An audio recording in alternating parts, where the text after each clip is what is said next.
What's up, guys, and welcome back to the channel. I'm Quinn, this is Robbie behind the camera, and today we're working on a 1990 Miata. Let's do it.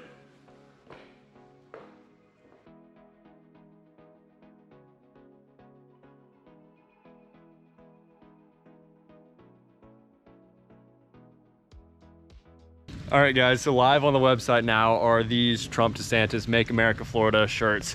All of our stuff is super high quality. We'll take the hit on the cost so you can enjoy what you get. Also, make sure to hit the subscribe button because you can win this car. If we had 125,000 subscribers by the end of February next year, it could be in your driveway. Now back to the video. Alright, so like I said, today we're going to be going through the 1990 Miata. I need to figure out everything that is wrong with this car before I even start modifying it, so we can get it up in the air and get underneath it.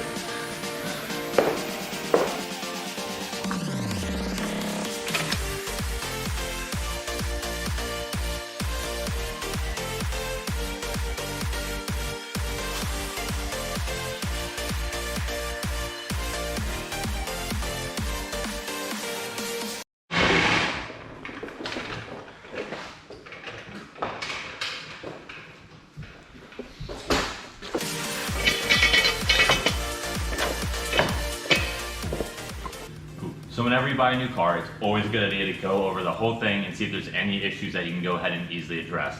First things first, we gotta go through the engine bay, see if there's any leaks, anything that can be replaced, need to be cleaned out. So let's get into it.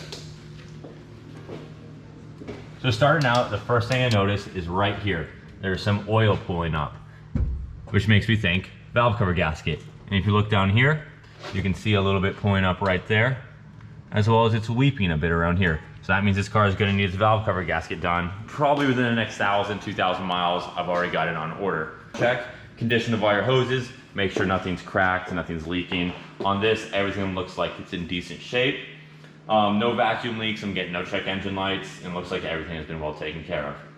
That pretty much does it for the engine bay. I haven't seen any other issues, but I will be giving the car a full service, such as spark plugs, oil, and coolant flush. So Quinn, say if I was new to the car scene and never have purchased a project car before, what would I look for in a car that was new to me? If it was your first project car, don't buy a shell. You're gonna wanna get something that runs and drives. It'll make it much easier. That's why, I mean, not only, I love this Miata, I've only had it for a week, but Money Pit on Donut's channel, they did an excellent job with their Miata because it's a cheap, reliable car and there's not many issues with it. That being said, the first thing you're gonna wanna check is condition of your oil, coolant, things like that, fluids. What's the condition in? When's the last time it was changed? When's the last time the car was even run with it in there? Next, like what we just did, check for leaks. Like on this, I know I've got a valve cover gasket leak, right? On something like, say you're buying a 335i with an N54 engine, that can be quite an expensive repair if you take it somewhere. But on a Miata, I mean, it's a $20 gasket and it'll take me 30 minutes to change. To continue that, like say go to my RSX, they're looking at buying like a Honda as a project car. Common things could be, say, timing chain rattles, or if you've got an older B series, timing belts. RX-7s, like what Robbie's got, you know, low compression. So quick little backstory. I I've owned two RX-7s. This is the second one. But regardless, an RX-7 was my first project car, and take it from somebody that has been there as much as you might want it as your first project car.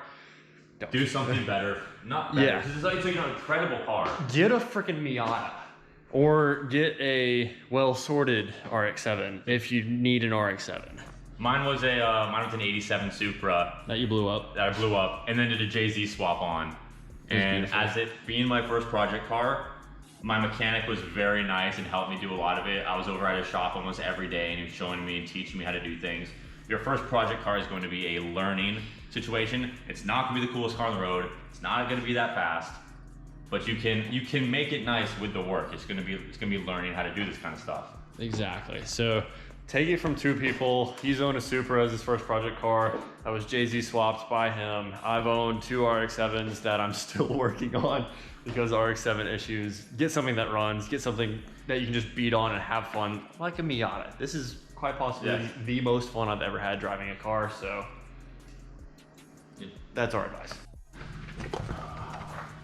So, now we're to the other side of the car. So this is where one of the biggest issues of this Miata comes in, which I didn't know when I bought it, but it's not that big of a deal. And that is this right here. It needs a CV axle really bad. Show that again. The boot is ripped. Between about 3,000 to 4,000 RPM, you can hear it vibrating pretty horribly. It vibrates at all RPMs, but 3 to 4 is where it's really bad.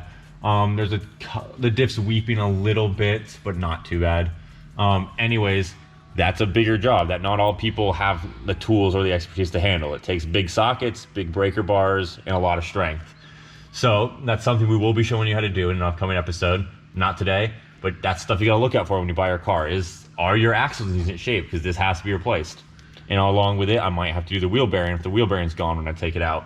It's just things like that you gotta look for. So since you're such a suspension snob, how do you check bearings? When you're checking your suspension, come up to the wheel.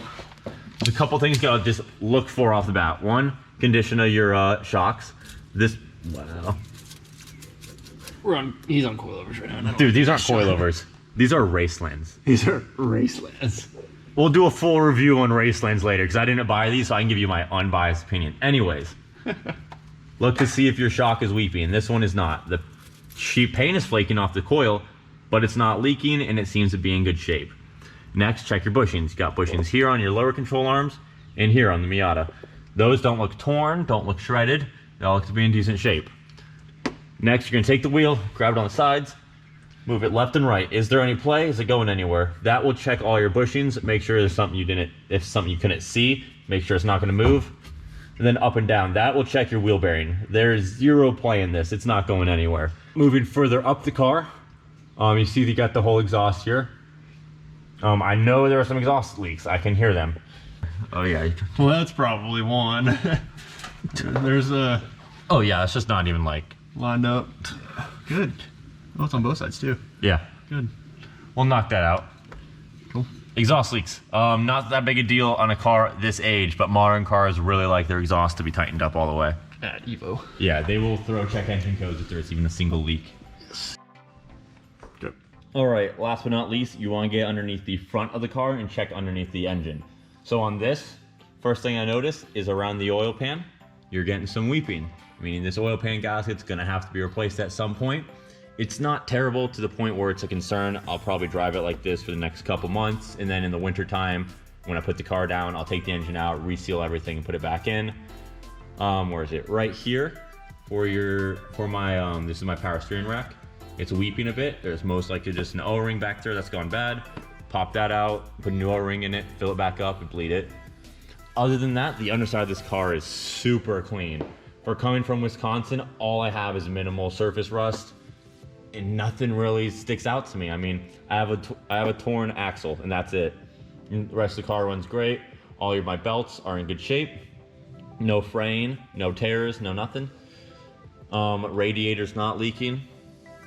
Busted front lip. Busted front lip, but that's not the worst. Zip tied on underglow, but how else you gonna put on underglow? Yes, sir. That's how we did it on the Mustang. You should check out up here. Yep. And same thing in the front. When checking your suspension, look for weeping in the shock. There's no weeping on this one. And check if there's any play.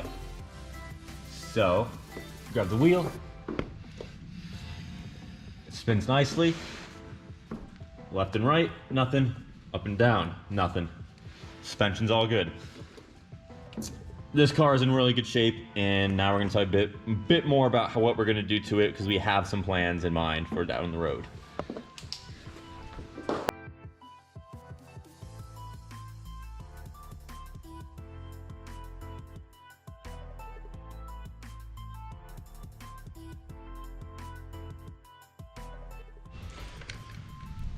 So, Quinn, what are the plans for this car?